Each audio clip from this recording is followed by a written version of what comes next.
there, my champions. As always, as a great man once told me, if you're going to sell yourself, you have to champion something. And today, we're going to champion a functional day, step by step.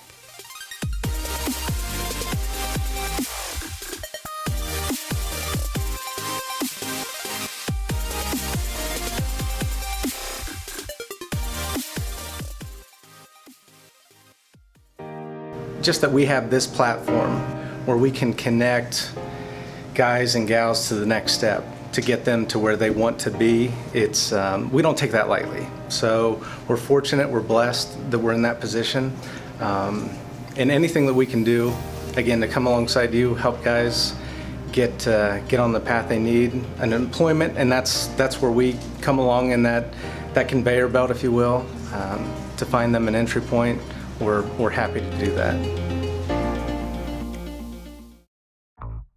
So first, waking up. Everyone knows to use an alarm clock. That's not the obstacle. The obstacle is actually getting up, right? So, here are some tips. Before you get up, take some time to think about your goals and why they're important to motivate you. Why is working important to you? What will holding down a steady job mean for your life? And what will you be able to do with that steady income? Keep a glass of water by where you sleep. Alarm goes off, sit up, drink some water, take a deep breath, and go on to take on your day. Splash some water in your face and immediately brush your teeth. The minty freshness of your toothpaste will help wake you up. Or just, you know what? Jump straight into the shower. Don't even think. Just stagger into the shower and wake up there. Feed yourself. Do not just give yourself enough time to leave for work and get there on time just to be able to give yourself more time to sleep. That is a bad practice in life. That's the kind of thing that people who only do the bare minimum do. If you want more time to sleep, go to bed earlier. Period. Because if you skip breakfast, you're already setting yourself up for failure. So, let's take a look at some cheap and easy things you can do for your first meal of the day. Cereal will always give you many servings in one box, and bananas are also cheap and nutritious. Boom. Cheap, easy, good to go. Mix some protein powder in your coffee, throw it in a thermos, boom. Easy, no dishes. You know, toast, boiled eggs, oranges, whatever, just don't skip breakfast. Also, make sure you have time to pack a lunch. You must keep eating throughout your day. Again, stay away from doing the bare minimum. Find a way. Because you can go through the day without eating, but should you go through the day without eating? No, absolutely not. Even if you're dieting, your body will still need nutrition. To do your best, you must be at your best, and that means being fed. Being hungry will affect your attitude, your attention, and your overall stamina to get through the day. So now, on a positive note, I want you to know that I know this sounds like a lot. Get in the shower, put yourself together, eat breakfast, pack a lunch, so on and so on. But these are the things that really allow you to put yourself in control of your day.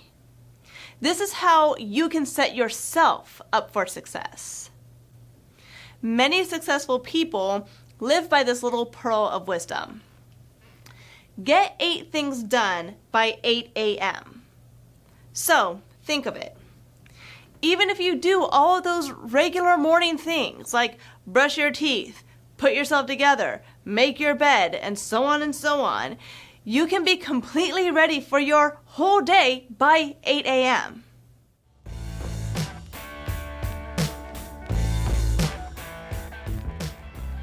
Everybody wants to make money because you want to take care of your family, and I'm doing okay. But I'm doing okay because I wanted to do okay. I worked hard for it. I can't believe what my accountant told me once when the company started to grow. This is what she said. Miguel, you've made $1 million. I said, what? She said, you've made $1 million in this quarter. I said, well, where is it? Because I don't feel it in my pockets. She says, trust me, you got to go spend some money. What that brought me was to a back time when things were hard, when I had nothing, when I was in jail. My wife was on welfare, and it was a tough time. When I got out of jail, the first job I had was at a freezer. I'm going to tell you this, a freezer. That means it was a frozen food company that everybody in the company had to wear coats and it was cold, but I had to work in the freezer. And they had 2 fatalities already in the last 5 years where people froze to death. That was my job. HR director, freezer, from something to nowhere, okay? I would go home and my bones will take literally 2 hours to thaw out. But I hung in there because I needed to put money on my table. And you fast forward, and my accountant is telling me that I made $1 million. Well, that's nice, but I have business to take care of. And that didn't set me up to any heights. I just said, okay, I got where I want to be. Now, how can I remain here so I can take care of business with people? Because what I wanted to hear from somebody else that got a second chance, hey, Miguel, my accountant told me that I made $1 million. Now, we're going to discuss making a good impression. Know how long it takes for you to get where you need to be, and leave a buffer for like weather and traffic and that kind of stuff. Remember, early is on time. So, once upon a time, I used to meet with a mentor, and let's say that he wanted to meet at 3 o'clock in the afternoon. Okay, well, every time I got there, he would always be there first. He was a little bit early. I would be right on time. So if I'm walking in the door, 3 p.m., now I have to grab my coffee and, sit down and pull out my notes and everything. And now we're actually not getting started until like 3:15. And that's not 3 o'clock, and this is somebody making time for me, so being early is actually being on time because it looks good, you're ready to go by the time you're supposed to be doing whatever it is you're there to do. And it's just a way to set yourself up for success, really. Be on good terms with management. Say hello to them. Say goodbye to them. Asking questions will let them know that you are attentive and that you care about doing a job well done. Be mindful of breaks, be a team player, and if you can help, do. So now we're going to move on to the first week. Starting a new job is always a little bit uncomfortable, but giving effort goes a long way. Follow this plan, get through your day, and know that work isn't all that you have going on in your life. You are growing as a person, and you deserve to be good to you. So when you get home, and maybe not everything went the way that you would have liked it to, allow yourself to decompress. Give yourself time to detach from all of the stresses that maybe you saw that day. Seek out a hobby or just lie down for a little bit. So there's an outline for a functional, structured day.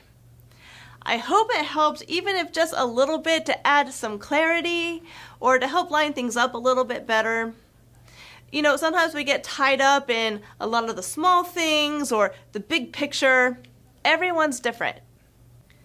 But now I want to move on to a concept to keep in mind throughout your day. And that concept is diligence. Diligence is careful and persistent work or effort. It is a steady, purposeful, energetic effort.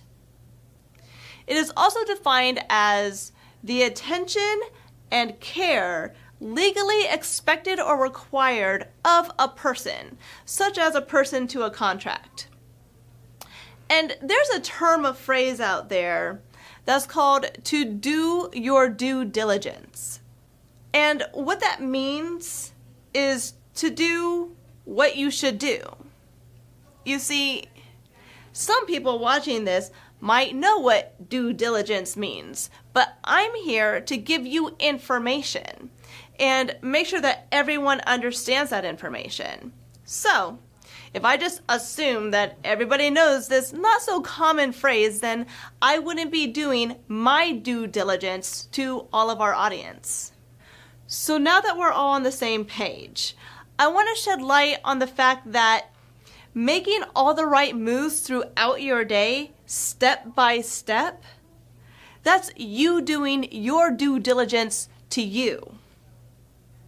And that's so important.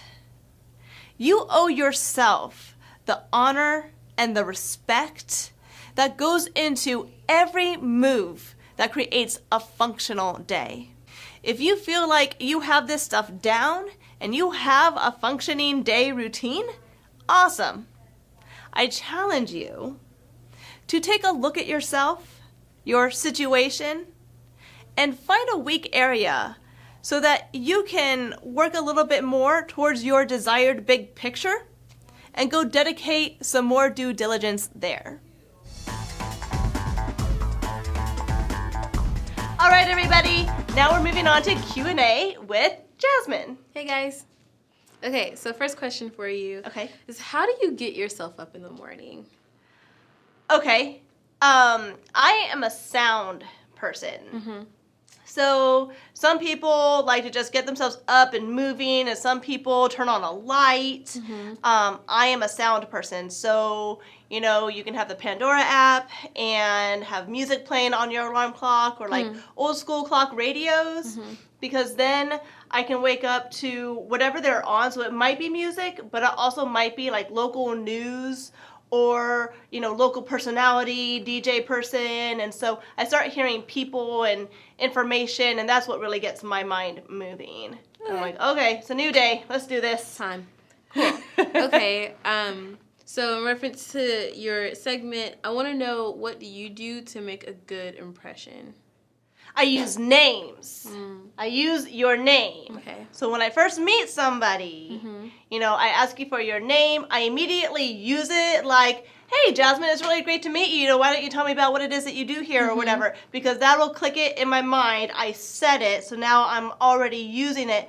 And then to make a really good impression, I use it when we part. Okay. So like, hey, Jasmine, you know, it's really great meeting you, da-da-da. Because I know that when that has been done for me, as I'm walking away, I'm like, they like remembered my name. That's cool. Yeah, it definitely has an impact. You notice it for sure. So that's left a good impression for me. Cool. Yeah. Okay, my last question for you is, what made you think of due diligence being a part of someone's life? Okay, so this was an interesting one.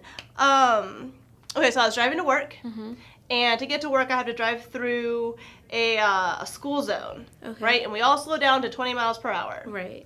And that is part of our due diligence to the children in our community, and following these laws that we do every day and whatnot. You know, that's part of our due diligence to our neighbors and our society. And so these are, you know, kids and people that, you know, we don't really know, we'll probably never meet, but we're giving them respect and courtesy. I see. So shouldn't we give that same amount at least of respect and courtesy to ourselves, Right. to be good to ourselves, you know, do unto others, you know, do unto yourself also, and have some of that self-love to back up what it is that you deserve. You deserve to be treated well, so you also deserve to treat yourself well. Right. So that's where that came from. I see. Well, cool. That's all the questions I have. Okay, great. So that's all we have for you today. We really hope that we helped you with, you know, a productive day, step by step. And remember, everyone is capable of greatness.